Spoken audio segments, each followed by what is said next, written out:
Dhirendra Bagri, lecturer computer science at government polytechnic college Jhalawar.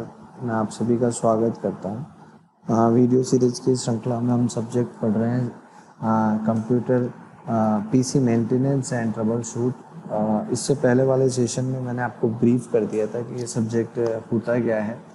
Basic computer installation से related कौन कौन सी चीज़ें अपने को सीखनी होती है वो इससे पहले वाले सेशन में हमने देख लिया है। अब इस सेशन में हम स्टार्ट करते हैं कि जो इंस्टॉलेशन के लिए हमें साइट तैयार करनी होती है या रूम तैयार करना होता है वो कैसे हम करते हैं। ठीक है, तो साइट प्रिपरेशन के लिए अपने को सबसे पहले देखना होता है कि एक्चुअल लोकेशन क्या है। तो आइए, computer location planning and preparation are as important as the computer itself for the effective use of the system। ठीक है, तो कंप्यूटर सिस्टम को जब आपने चलाना है, उससे काम लेना है अच्छे तरीके से, तो उसको इंस्टॉल करने से पहले, उसको लगाने से पहले एक लोकेशन जहाँ पे उसको लगाया जाना है उसको देख लेना और किस तरीके से तैयारी करनी है वो देखना बहुत ज़रूरी होता है। तभी आप कंप्यूटर लगाने के बाद उसको इफेक्टिवली काम में ले सकते हैं। Early days computing facilities were provided as a common resource and everyone in the organisation access the common computer centre. ठीक है, तो पुराने दिनों में क्या हुआ करता था कि एक कॉमन कंप्यूटर सेंटर बना दिया जाता था जो कंप्यूटिंग फैसिलिटीज सबको पूरे ऑर्गेनाइजेशन को प्रोवाइड करता था। The availability of high power computer system at bottom of prices and network connectivity technologies has led to individual desktop computing। और देखिए आज के समय में क्या हो गया है कि जो कंप्यूटर सिस्टम है पोर्टेबल हो गए हैं, उनका प्राइस जो है बहुत कम हो गया, बहुत सस्ते में आ गए हैं और उनको जोड़ने के लिए जो नेटवर्क कनेक्टिविटी टेक्नोलॉजीज आ गई हैं, तो इस वजह से आज पूरे ऑर्गेनाइजेशन में हर इंडिविजुअल के डेस्क पे एक कंप्यूटर रखा हुआ है। ठीक है, the proper control should be impose for the entry into the computer hall.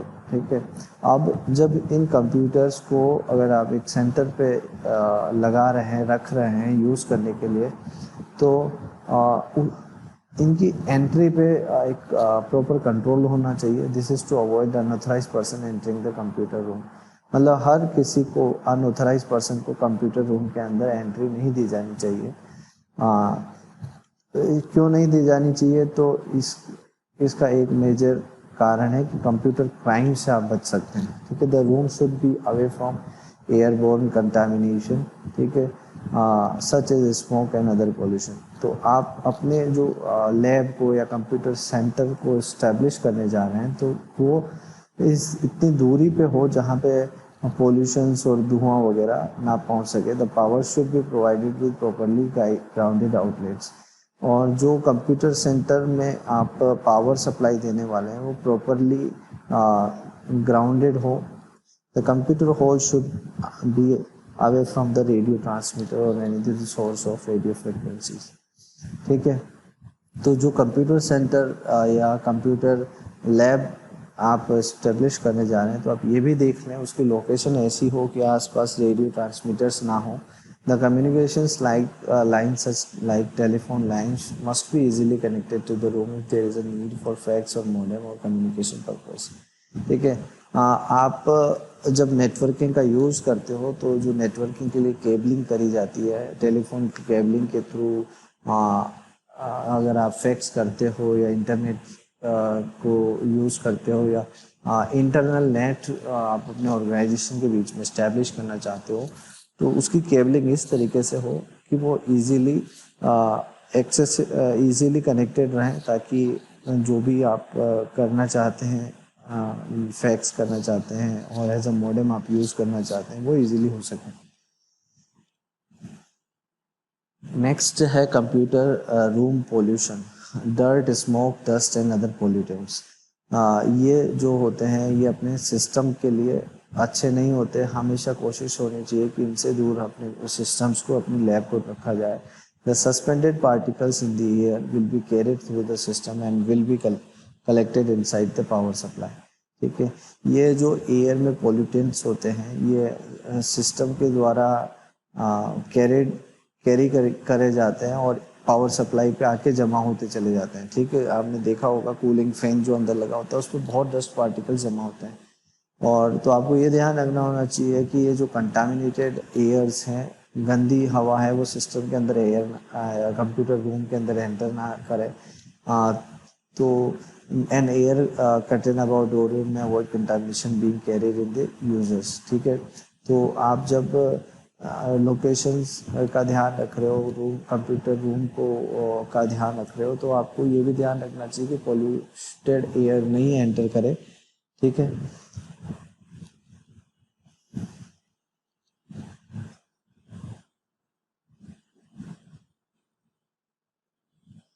air conditioning. The data processing system space that houses the computer personnel and associated equipment require air conditioning to maintain proper environmental condition for both the equipment and the computer personnel. देखिए, air conditioner जो होता है वो air को नियंत्रित करता है। ठीक है, और एयर कंडीशनर की क्यों आवश्यकता पड़ती है? क्योंकि एयर कंडीशनर से जो एयर होती है रूम की उसको कंट्रोल कर लिया जाता है। उसमें हम दो फैक्टर देखते हैं, एक तो एच, ये पहला, और दूसरा एच होता है आपका ये वाला। पहले एच से मतलब है हीट, ठीक है, और दूसरे एच से मतलब है ह्यूमिडिटी। तो आपका जब आप कंप्यूटर सिस्टम्स को रन करते हो, जब उनको यूज़ कर रहे होते हो, जब वो रनिंग मोड में होते हैं, जब वो चलते हैं तो हीट डेसिपिएट करते हैं, मतलब हीट छोड़ जनरेट होता है, और वो हीट की वजह से जो रूम का टेम्परेचर होता है वो बढ़ता है।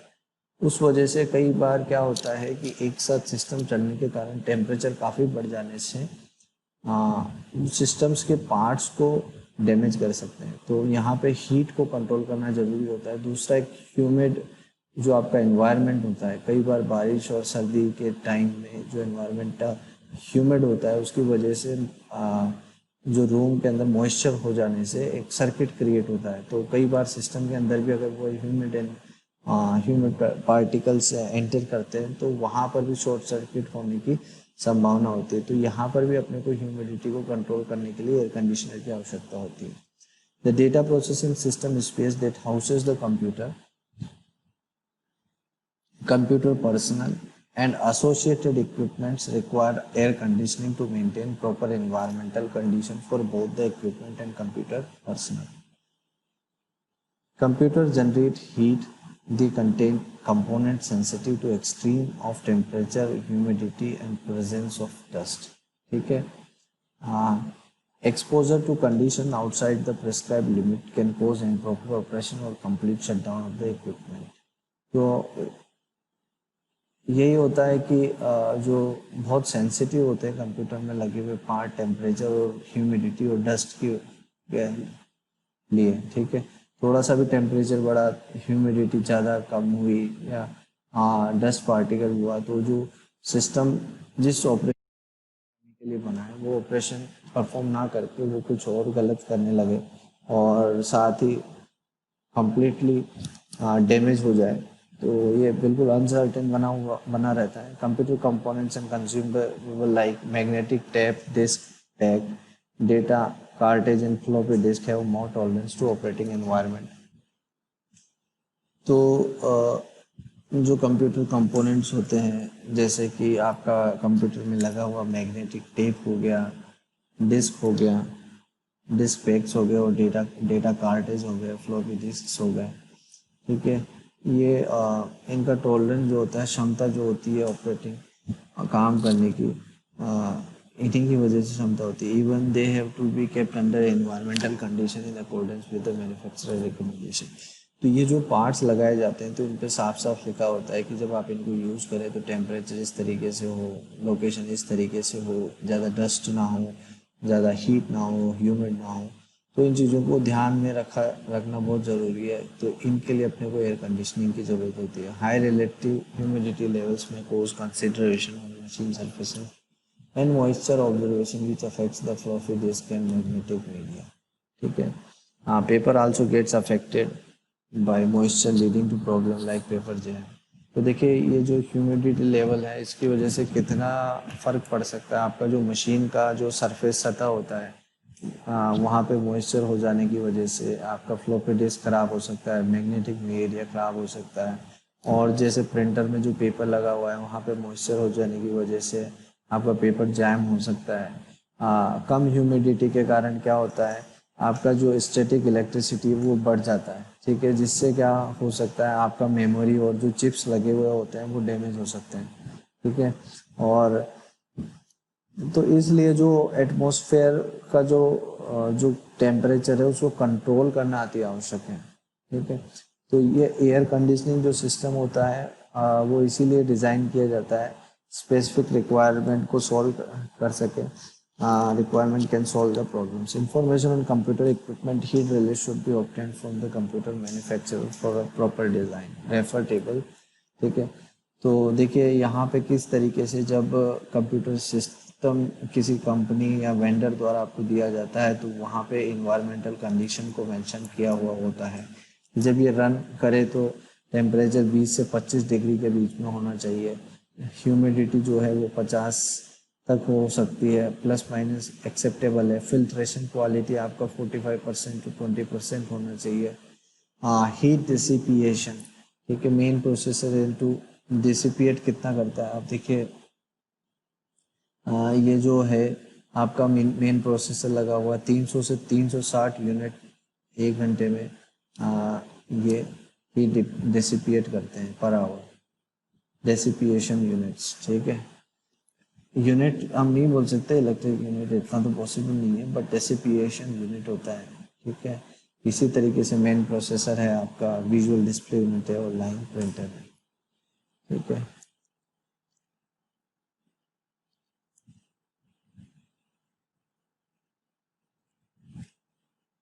नेक्स्ट हम चलते हैं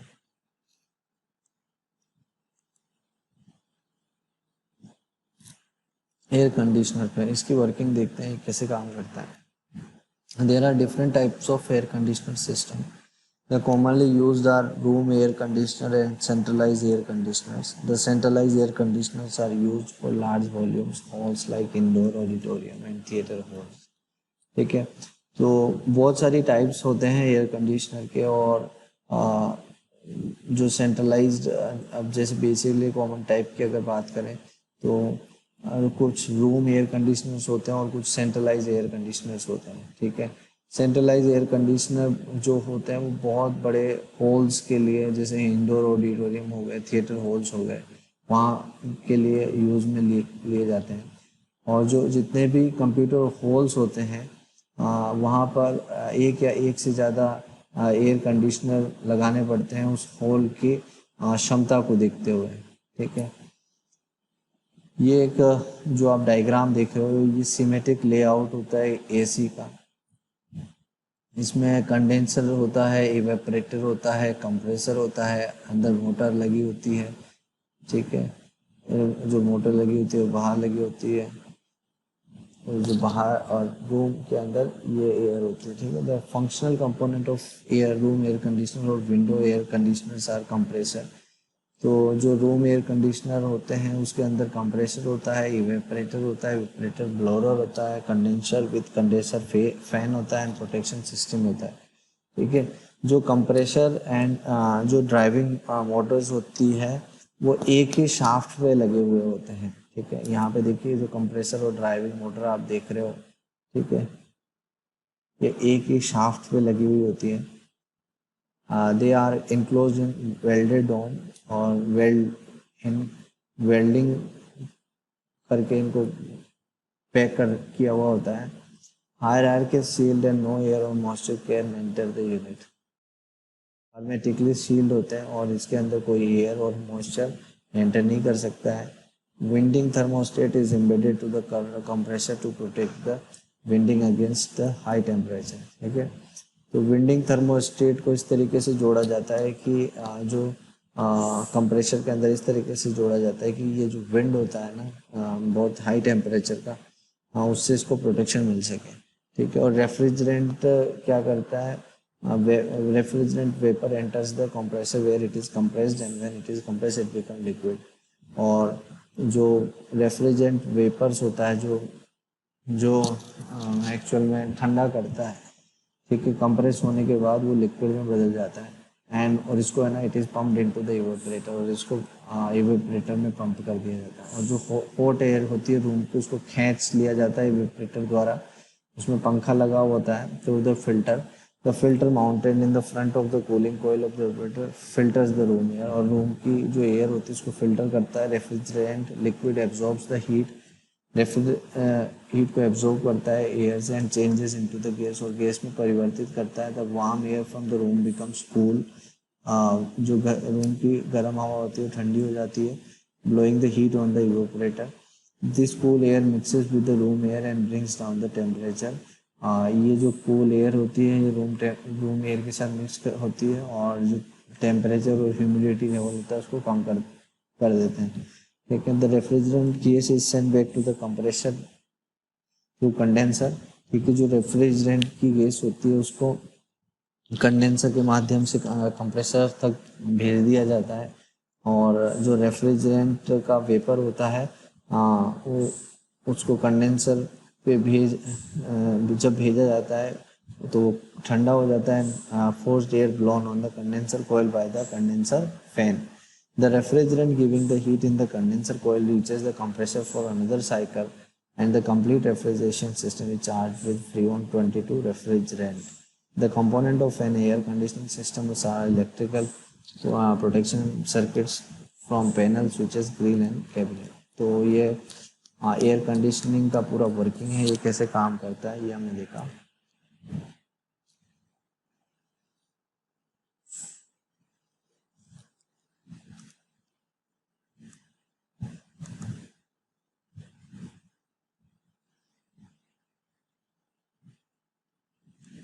तो अब अपन नेक्स्ट सेशन में इसको आगे कंटिन्यू करेंगे।